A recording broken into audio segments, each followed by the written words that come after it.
ہر جمعۃ المبارک کو ہم سبق پڑھتے ہیں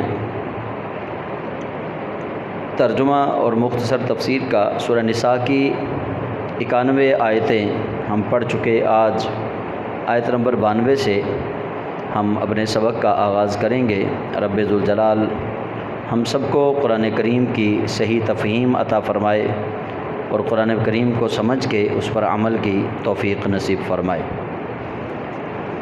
اللہ تعالیٰ ارشاد فرماتا ہے، اعوذ باللہ من الشیطان الرجیم، بسم اللہ الرحمن الرحیم، وما كان لمؤمن ان يقتل مؤمنا الا خطأ ومن قتل مؤمنا خطأ فتحرير رقبة مؤمنة ودية مسلمة الى اهله الا ان يصدقوا فإن كان من قوم عدو لكم وهو مؤمن فتحرير رقبة مؤمنة وَإِن كَانَ مِن قَوْمٍ بَيْنَكُمْ وَبَيْنَهُم مِّيثَاقٌ فَدِيَةٌ مُّسَلَّمَةٌ إِلَىٰ أَهْلِهِ وَتَحْرِيرُ رَقَبَةٍ مُّؤْمِنَةٍ فَمَن لَّمْ يَجِدْ فَصِيَامُ شَهْرَيْنِ مُتَتَابِعَيْنِ تَوْبَةً مِّنَ اللَّهِ وَكَانَ اللَّهُ عَلِيمًا حَكِيمًا۔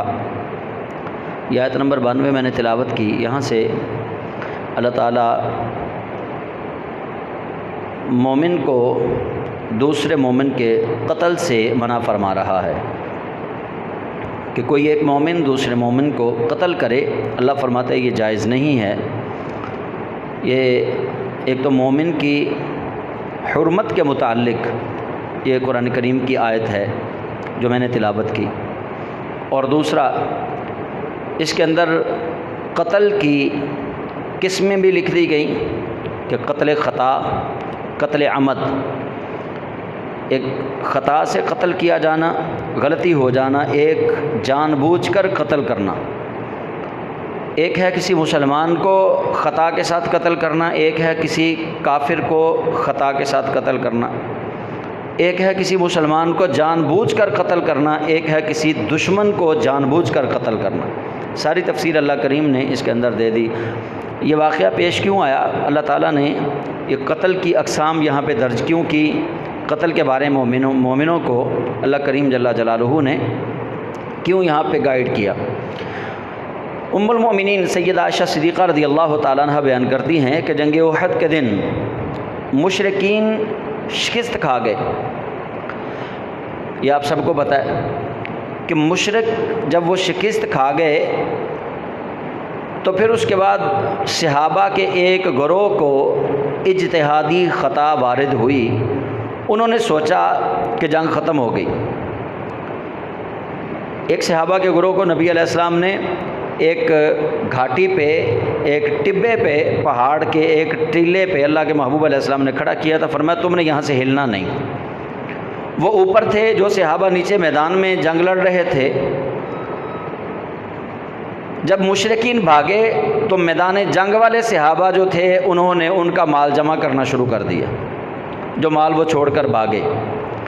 جو چوٹی پہ تھے صحابہ انہوں نے سوچا کہ جنگ ختم ہو گئی، وہ وہاں سے جگہ چھوڑی، انہوں نے وہ بھی آ کے مال جمع کرنا شروع کر دیا، انہوں نے بھی مال اکٹھا کرنا شروع کر دیا۔ تو مشرکین نے پیچھے سے حملہ کر دیا۔ اب جب یہ گھمسان کی لڑائی ہوئی تو اس گھمسان کی لڑائی میں پھر پتہ نہ چل سکا کہ کون مومن ہے کون مسلمان ہے۔ وہاں پہ حضرت حذیفہ بن یمان رضی اللہ تعالیٰ عنہ، حضرت حذیفہ ان کو رازدار مصطفیٰ کہا جاتا ہے۔ یہ ایک ایسی حدیث کے راوی ہیں کہ جس حدیث کا راوی اور کوئی صحابی نہیں۔ وہ آپ نے متعدد بار سنی ہے کہ حضرت حذیفہ رضی اللہ تعالیٰ عنہ نے اپنی والدہ سے کہا ایک دن کہ ماں مجھے اجازت دے میں سرور انبیاء صلی اللہ علیہ وسلم کے پیچھے نماز پڑھوں، آپ کے لیے اور اپنے لیے دعائے مغفرت بھی کروا لوں۔ تو ماں نے کہا چلا جا۔ یہ آئے، نبی علیہ السلام کے پیچھے نماز پڑھی۔ اللہ کے محبوب کریم علیہ السلام نماز پڑھانے کے بعد صحابہ کے ساتھ محب گفتگو ہوئے، یہ بیٹھے رہے۔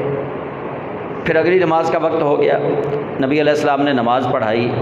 نماز کی امامت کرنے کے بعد محبوب خدا جب خرامہ خرامہ اپنے گھر کی طرف نکلے، اپنے حجرہ کی طرف جانے کے لیے، تو یہ حضرت حذیفہ بن یمان رضی اللہ تعالیٰ عنہ پیچھے پیچھے نبی پاک کے چل دیے۔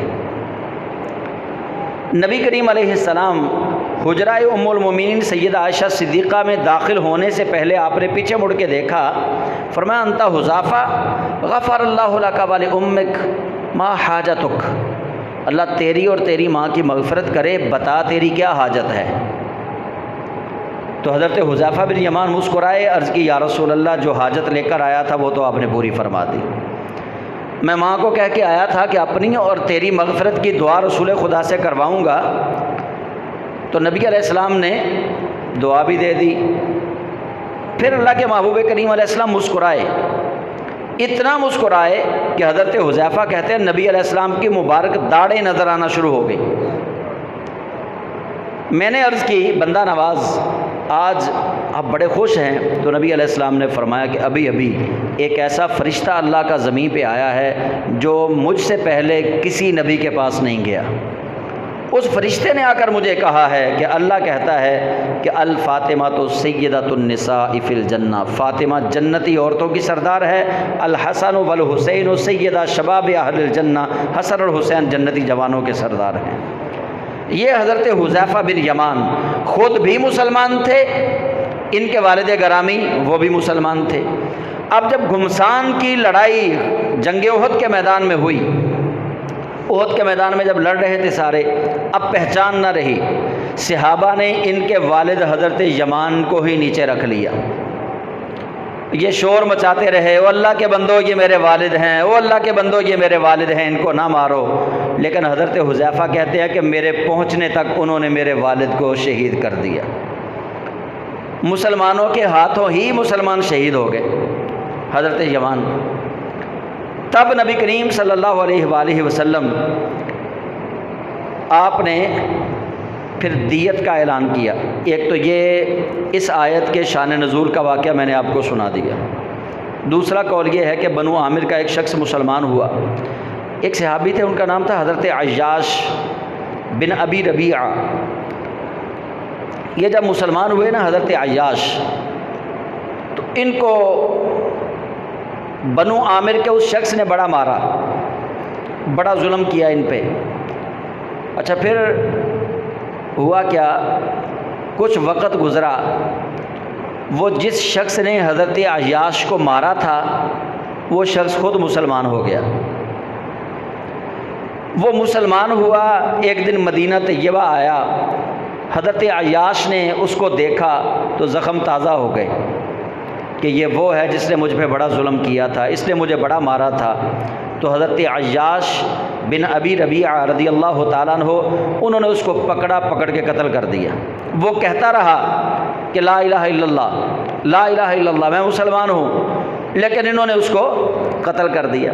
پھر بارگاہ مصطفیٰ میں حاضر ہوئے، عرض کی یا رسول اللہ صلی اللہ علیہ وسلم، بنو عامر کا فلاں شخص مجھے مدینہ طیبہ میں ملا، میں نے اس کو مار دیا۔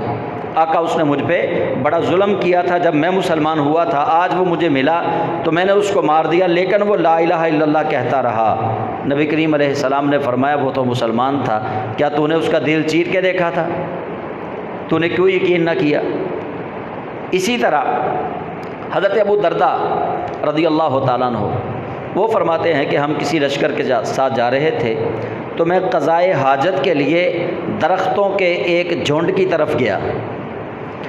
جب میں درختوں کے اس جھنڈ میں پہنچا تو وہاں ایک شخص بکریاں چرا رہا تھا، میں نے سوچا یہ کافر ہے، میں نے اس پہ حملہ کر دیا۔ حضرت ابو درداء کہتے ہیں میں نے جب حملہ کیا تو وہ کہنے لگا لا الہ الا اللہ، لا الہ الا اللہ، میں مسلمان ہوں۔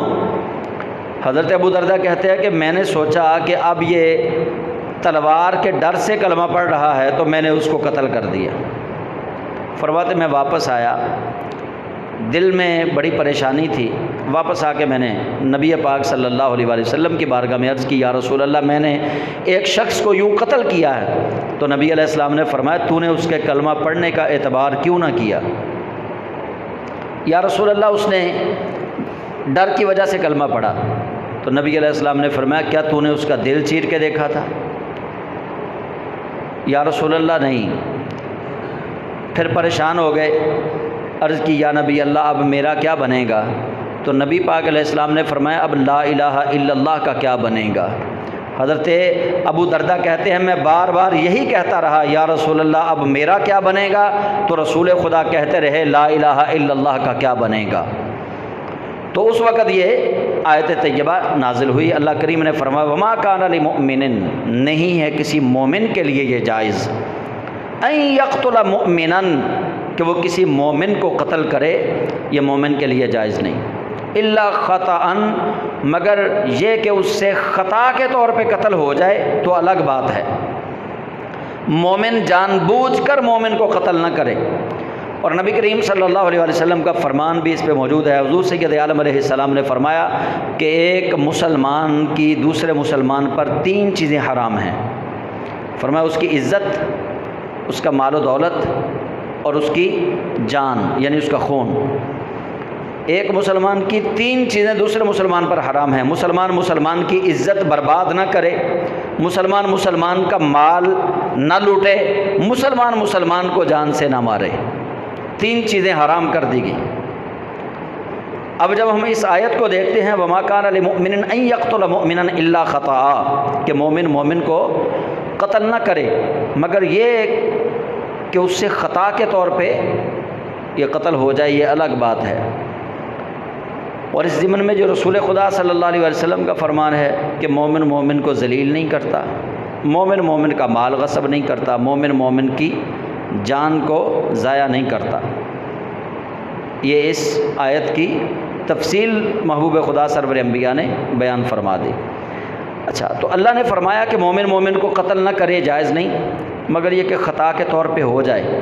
پھر آگے اس کا حکم ذکر کر دیا ومن قتل مؤمنا خطأ، اور جو کسی مومن کو قتل کرے خطا کے طور پہ، مطلب اس نے نشانہ باندھا تھا ہرن کو مارنے کے لیے، وہ جا لگا نشانہ کسی مسلمان کو، یا وہ کوئی ایسی چیز، مثال کے طور پہ عام طور پہ جن چیزوں کے ساتھ بندے کو مارا جاتا ہے، اس نے ایسی چیز نہیں پھینکی جس سے بندے کو مارا جاتا ہے۔ چیز تو عام تھی، اس سے بندہ مرتا نہیں، مثال کے طور پہ تھپڑ کے ساتھ کبھی ہم نے نہیں سنا بندہ مر جائے۔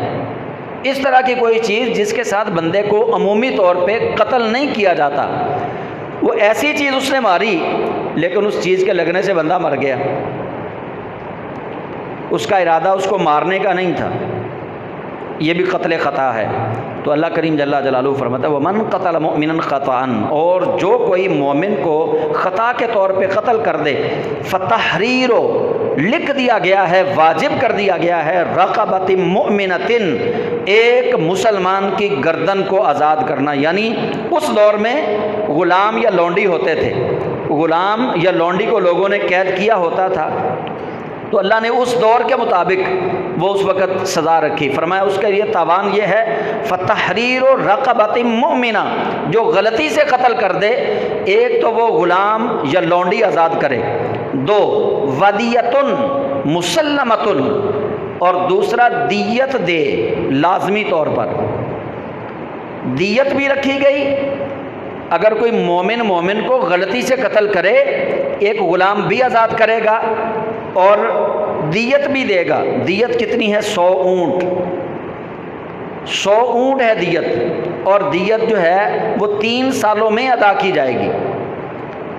جو شرعی طریقہ ہے وہ 3 سالوں میں ادا کیا جائے گا۔ صرف ایک ہے جس میں جو جان بوجھ کر کسی نے قتل کیا ہو مسلمان کو، اس صورت میں 2 ہیں کہ نمبر 1 کہ مسلمان جو ہیں وہ اس قاتل کو مقتول کے ورثاء کے حوالے کر دیں، وہ چاہیں تو اس کو مار دیں، چاہیں تو دیت لے لیں، چاہیں تو معاف کر دیں۔ اگر وہ دیت کا مطالبہ کریں گے تو ایسی صورت میں فی الفور دیت ادا کرنا پڑے گی، لیکن اگر قتل خطا ہے، قتل شبہ ہے، پھر دیت جو ہے وہ 3 سالوں میں تھوڑی تھوڑی کر کے ادا کی جائے گی۔ تو اللہ کریم جل جلالہ نے فرمایا کہ ایک تو غلام آزاد کرے، دوسرا دیت دے لازمی الی اہلہ، اس کے ورثاء کو، الا ان یصدقوا، اس نے دیت دی مگر انہوں نے قبول نہیں کی، انہوں نے کہا ہم نے اللہ کے لیے معاف کر دیا، رب فرماتا ہے یہ پھر اس کو معافی ہو گئی۔ تو یہ اس دور میں تھا غلام یا باندی کو آزاد کرنا، آج کے دور میں غلام یا باندی نہیں۔ تو آج کے دور میں کیا ہے؟ آج کے دور میں بھی اللہ کریم جل جلالہ نے، آپ دیکھیے قرآن آفاقی کتاب ہے، نازل 1450 سال پہلے ہوا، لیکن حل آج کے مسئلوں کا بھی قرآن کے اندر موجود ہے، آگے چل کے یہ بھی آ جائے گا اس دور کے مطابق بھی۔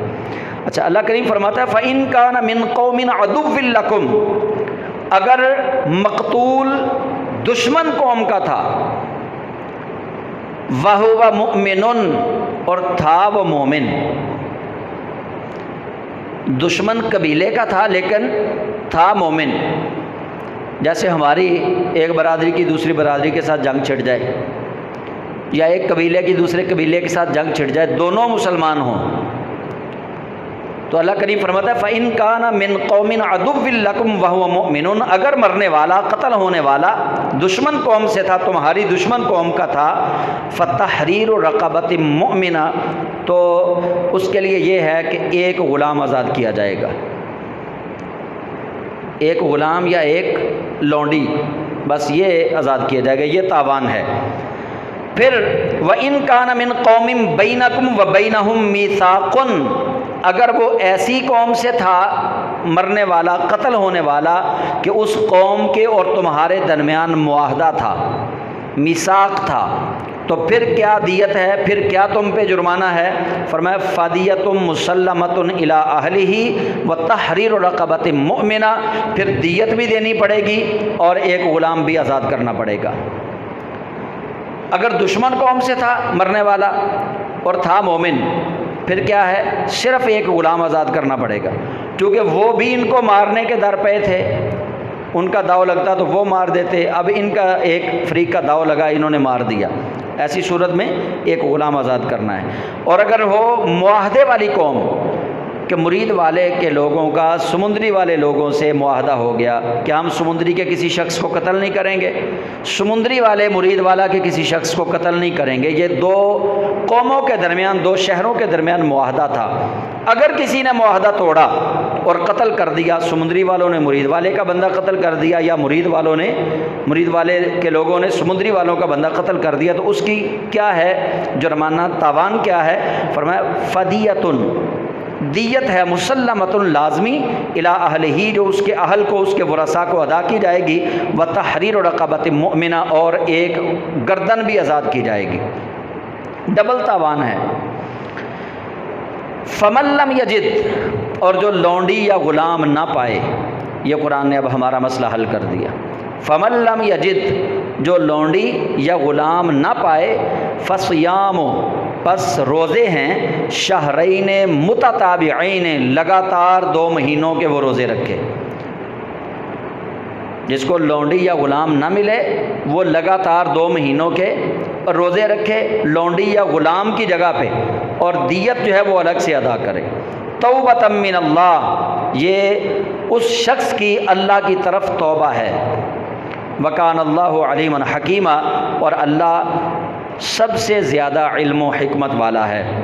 ومن یقتل مؤمنا متعمدا فجزاؤہ جہنم، جو کوئی مومن کسی دوسرے مومن کو جان بوجھ کر قتل کرے، اللہ فرماتا ہے فجزاؤہ جہنم خالدا فیہا وغضب اللہ علیہ ولعنہ واعد لہ عذابا عظیما۔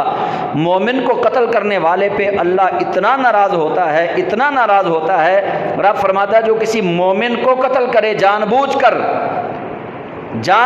جو قتل کرے، اللہ کریم فرماتا ہے اس کی جزا جہنم ہے، ہمیشہ اس میں رہے گا۔ وہ مومن کو قتل کرنے والا ہمیشہ جہنم میں رہے گا۔ وغضب اللہ، اور اللہ کا غضب ہے اس پر، اور اللہ کی طرف سے لعنت ہے اس پر، اور اللہ نے اس کے لیے بہت بڑا عذاب تیار کیا ہوا ہے۔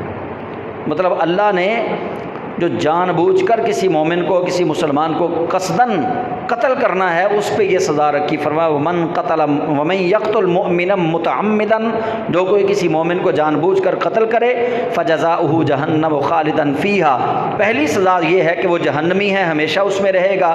دوسری ہے وغضب اللہ، اس پر اللہ کا غضب ہے۔ تیسری ہے ولعنہ، اس پر اللہ کی لعنت ہے۔ اور چوتھی ہے واعد لہ عذابا عظیما، اللہ نے اس کے لیے بہت بڑا عذاب تیار کر رکھا ہے۔ یہ چونکہ جنگ کے موقع پہ تھا، غزوہ احد میں جو مسلمانوں نے مسلمانوں کو انجانے میں قتل کیا، اس وقت یہ آیات کریمہ نازل ہوئیں۔ اب اللہ کریم جل جلالہ انہی جہاد میں جانے والے صحابہ کے بارے میں اللہ تعالیٰ نے اور زیادہ ان کو گائیڈ لائن دی، اور ہمیں بھی یہ حکم دیا کہ تمہارا بھی جب کسی ایسے شخص کے ساتھ ملاقات تمہاری ہو جائے، ٹاکرا ہو جائے، اگر وہ تمہیں سلام پیش کرے تو تم اس کو یہ نہ کہو کہ تم مومن نہیں ہے۔ اللہ فرماتا ہے یا ایھا الذین آمنوا اذا ضربتم فی سبیل اللہ فتبینوا، اے ایمان والو جب تم اپنے گھر سے جہاد کے لیے نکلو، فتبینوا، خوب تحقیق کر لیا کرو، خوب تحقیق کیا کرو۔ کس کے بارے میں؟ جیسے میں نے آپ کو واقعہ سنایا، حضرت یمان کو صحابہ نے شک کی بنا پہ قتل کر دیا کہ یہ مومن نہیں ہے۔ حضرت ابو درداء نے ایک بکریاں چرانے والے کو شک کی بنا پہ قتل کر دیا کہ یہ مومن نہیں ہے۔ حضرت عیاش بن ابی ربیعہ نے بنو عامر کے اس شخص کو جس نے آپ کو مارا تھا، شک کی بنا پہ آپ نے قتل کر دیا۔ تو اللہ کریم جل جلالہ فرماتا ہے ایمان والو جب تم گھر سے نکلو اللہ کے راستے میں، فتبینوا، تحقیق کر لیا کرو، ولا تقولوا لمن القى الیکم السلام لست مؤمنا، اور جو تم کو سلام کرے اس سے یہ نہ کہو کہ تو مسلمان نہیں ہے۔ ولا تقولوا لست مؤمنا، اس سے یہ نہ کہو کہ تو مسلمان نہیں ہے۔ تبتغون، تم چاہتے ہو، عرض، سامان، الحیات الدنیا، دنیا کا سامان، فعند اللہ مغانم کثیرہ، اللہ کے پاس تو تمہارے لیے بہت زیادہ غنیمتیں ہیں۔ فقط چند دن کی زندگی کے لیے کسی مسلمان کا ناحق خون نہ کر دینا، اپنے نفس کی پیاس بجھانے کے لیے کسی مسلمان کا قتل نہ کر دینا۔ اللہ نے اس پہ پابندی لگائی ہے، فرمایا کذالک کنتم من قبل فمن اللہ علیکم فتبینوا، تم بھی اس سے پہلے ایسے ہی تھے، یعنی حالت کفر میں، پھر تم نے کلمہ پڑھا، اللہ کریم جل جلالہ نے تمہیں ایمان کی دولت سے سرفراز فرمایا۔ فرمایا کذالک کنتم من قبل، اس سے پہلے تم بھی اسی طرح کے تھے، فمن اللہ علیکم، بس اللہ نے تم پہ احسان کیا، فتبینوا، سو اب جب تم پہ اللہ کا احسان ہو گیا، تم مسلمان ہو گئے، تو فتبینوا، تم تحقیق کر لیا کرو، کسی کو ناحق قتل نہ کر دینا۔ ان اللہ کان بما تعملون خبیرا، بے شک اللہ تعالیٰ تمہارے سب کاموں سے باخبر ہے، جو بھی تم کرتے ہو، ظاہر کرو پوشیدہ کرو۔ تم نے کسی کو اگر جان بوجھ کے قتل کیا ہے، اللہ کو تو پتہ ہے نا، بعد میں اگر کوئی کہے کہ نہیں مجھے پتہ نہیں تھا، فرمایا اللہ تمہارے سب کاموں سے باخبر ہے کہ تم نے کس کو جان بوجھ کے قتل کیا، کس کو خطا کے ساتھ قتل کیا۔ ان اللہ کان بما تعملون خبیرا، اور اللہ تمہارے تمام کاموں سے باخبر ہے۔ اب اگلی آیت جو ہے آیت نمبر 95، ہوا یہ کہ کچھ صحابہ جو ہیں وہ بغیر کسی عذر کے بیٹھے رہے، انہوں نے نفرت کا اظہار نہیں کیا، ڈرے نہیں، لیکن وہ جہاد میں حاضر نہ ہو سکے، اور کچھ صحابہ جو تھے وہ جہاد میں چلے گئے، یعنی یہ دو گروہ بن گئے صحابہ کے، ایک جو گھروں میں بیٹھے رہے، دوسرے وہ جو میدان جہاد میں جا کے جنہوں نے جہاد کیا۔ اب یہاں پہ شک تو ظاہر سی بات ہے ہونا تھا کہ یار وہ گھروں میں بیٹھنے والے کیوں بیٹھے رہے، نبی پاک نے بلایا تھا، اللہ کا حکم آیا تھا، وہ گھروں میں کیوں بیٹھے رہے۔ کچھ لوگوں کو یہ بات جو ہے ان کے لیے بہانہ بن گئی صحابہ کو ڈیگریڈ کرنے کا، کہ ہم کہیں گے کہ صحابہ جو ہے نا جی وہ تو ڈرپوک تھے، ان میں سے ایک گروہ، لیکن رب ذوالجلال علیم بذات الصدور ہے، اللہ کو معلوم ہے جو ہو رہا ہے وہ بھی، جو ہونے والا ہے وہ بھی۔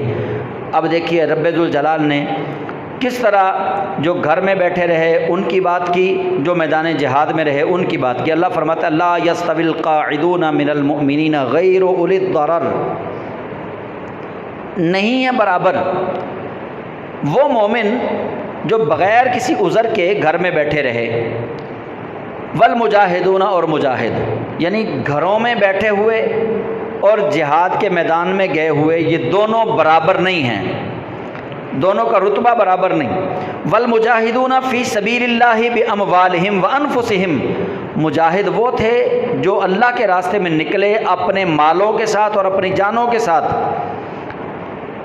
فرمایا یہ دو گروہ ہو گئے، ایک صحابہ کا گروہ گھر میں بیٹھا رہا، دوسرا اپنے مال لے کر اپنی جانیں لے کر اللہ کے راستے میں حاضر ہو گیا۔ اللہ فرماتا ہے فضل اللہ المجاہدین باموالہم وانفسہم علی القاعدین درجہ، قاعدین کہتے ہیں بیٹھے رہنے والوں کو۔ رب فرماتا ہے اللہ نے فضیلت دی ان مجاہدوں کو جو اپنے مالوں کے ساتھ اپنی جانوں کے ساتھ اللہ کے راستے میں نکلے، ان کو اللہ نے فضیلت دے دی گھر میں بیٹھنے والوں پر، وہ فضیلت والے بن گئے۔ جو گھر میں بیٹھے رہے وہ کم درجے والے، جو اللہ کے راستے میں چلے گئے وہ فضیلت والے بن گئے۔ لیکن اللہ کو معلوم ہے کہ لوگ طویل کریں گے اس آیت کی، کچھ لوگ صحابہ کو ڈرپوک نہ کہہ دیں۔ رب نے کیا کہا؟ اللہ فرماتا وَكُلًّا وَعَدَ اللَّهُ الْحُسْنَى، اللہ نے سب کے ساتھ ہی بھلائی کا وعدہ کیا ہے۔ جو گھر میں بیٹھے رہے ان کے ساتھ بھی، جو میدان جہاد میں آ گئے ان کے ساتھ بھی، وَكُلًّا وَعَدَ اللَّهُ، اور ان سب کے ساتھ اللہ نے وعدہ کیا ہے الحسنى، اچھی عاقبت کا، ان کی اخیر جو ہے وہ اچھی ہوگی، آخرت ان کے لیے اچھی ہوگی۔ لیکن فرق کیا ہے؟ اللہ فرماتا ہے فرق یہ ہے وَفَضَّلَ اللَّهُ الْمُجَاهِدِينَ عَلَى الْقَاعِدِينَ أَجْرًا عَظِيمًا، اللہ نے مجاہدوں کو گھر میں بیٹھنے والوں پر فضیلت دے دی ہے اور ان کو اجر عظیم عطا فرما دیا ہے۔ یہ ہے اس کے اندر اللہ کی طرف سے جو رتبہ بیان کیا گیا۔ ہم یہ نہیں کہہ سکتے، پیچھے میں نے آپ کو واقعات سنا دیے حدیث کے کہ اللہ کریم جل جلالہ نے یا نبی کریم صلی اللہ علیہ وآلہ وسلم نے تو ایسے شخص کو کافر کہنے سے منع کیا ہے جو اپنی زبان سے کہے لا الہ الا اللہ، فرمایا تم اس کو کافر سمجھ کے قتل نہیں کر سکتے۔ تو صحابہ تو وہ تھے جنہوں نے رسول خدا صلی اللہ علیہ وآلہ وسلم کے ساتھ عہد و پیمان کیا، نبی علیہ السلام کے دست اقدس پر بیعت کی۔ اب یہ نہیں ہو سکتا تھا کہ وہ صحابہ ڈر کے مارے بیٹھ گئے، میدان جہاد سے ڈرتے تھے یا اپنی جان دینے سے ڈرتے تھے۔ حقیقت کیا تھی یہ اللہ کو معلوم ہے، حقیقت ہم نہیں جان سکتے۔ 14.5 صدیاں بعد پیدا ہونے والا بندہ یہ کیسے جان سکتا ہے کہ 1450 سال پہلے جنہوں نے زمانہ نبوی میں کلمہ پڑھا ان کے دل کیسے تھے؟ ہم نہیں جان سکتے۔ یہ ہمیں مفروضے قائم کرنے کی ضرورت نہیں ہے کہ ہم صحابہ کے بارے میں مفروضے قائم کریں۔ صحابہ کے بارے میں اللہ کریم نے واضح طور پر اعلان کر دیا وَكُلًّا وَعَدَ اللَّهُ الْحُسْنَى، اللہ نے ان سب کے ساتھ ہی بھلائی کا وعدہ کیا ہے۔ لیکن فرق یہ ہے کہ فضل اللہ المجاہدین علی القاعدین اجرا عظیما، اللہ نے مجاہدوں کو گھر میں بیٹھے رہنے والوں پر فضیلت دی۔ کیسے؟ فرمایا اجرا عظیما، انہیں اجر عظیم کا مالک بنا دیا۔ درجات منہ، ان کے لیے درجے اللہ کی طرف سے بڑھا دیے گئے۔ ومغفرتاً، اور انہیں اللہ کی طرف سے مغفرت کا انعام دے دیا گیا۔ ورحمتاً، اور اللہ کی طرف سے انہیں رحمت کا مستحق قرار دے دیا گیا۔ وکان اللہ غفور الرحیم، اور اللہ بہت زیادہ مغفرت فرمانے والا اور رحم فرمانے والا ہے۔ ان آیات کا خلاصہ یہ ہے، 2 طرح کی یہ آیات ہیں۔ ایک تو ان صحابہ کے بارے میں نازل ہوئیں جنہوں نے غلطی سے کسی مسلمان کو قتل کر دیا یہ سمجھ کر کہ شاید یہ کافر تھا، اور دوسری آیات جو ہیں وہ ان صحابہ کے بارے میں نازل ہوئیں جو گھر میں بیٹھے رہے، اور ان صحابہ کے بارے میں نازل ہوئیں جو میدان جہاد میں چلے گئے۔ قتل کے متعلق واضح طور پر بتا دیا گیا، جان بوجھ کر جو کسی مومن کو قتل کرے اللہ کا قرآن کہتا ہے وہ جہنمی ہے اور پکا پکا جہنم میں رہے گا۔ لہٰذا کبھی بھی کسی مومن کو قتل کرنے کا نہ سوچے۔ ہر شخص کا دل کرتا ہے کہ میری بات جو ہے وہ مانی جائے، ہر شخص کا دل کرتا ہے کہ میری بات راج کرے، میں جو کہہ دوں وہ ہو جائے۔ ہر شخص یہ چاہتا ہے کہ میرے راستے سے فلاں بھی ہٹ جائے، فلاں بھی ہٹ جائے۔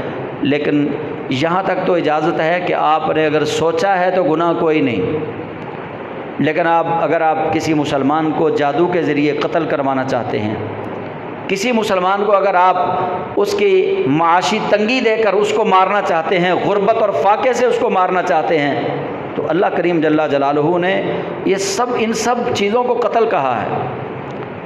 یہ نہیں ہوگا کہ آپ کسی مسلمان کا قتل عام چھری کے ساتھ کریں گے تو قتل ہے، آپ کسی مسلمان کو معاشی تنگی دے کر ماریں یہ بھی قتل۔ تو اس لیے جادو ٹونے سے پرہیز کریں، ایسے شخصوں کے پاس نہ جائیں کہ جو جادو ٹونا کر کے کسی مسلمان کی صحت کو خراب کریں، کسی مسلمان کو کوئی ایسی چیز دینا جس سے اس کی صحت دن بدن بگڑتی جائے حتیٰ کہ وہ موت کے منہ میں چلا جائے، یہ بھی قتل ہے۔ تو خدا را مومن کے بارے میں بھلائی کا ہی خیال رکھے۔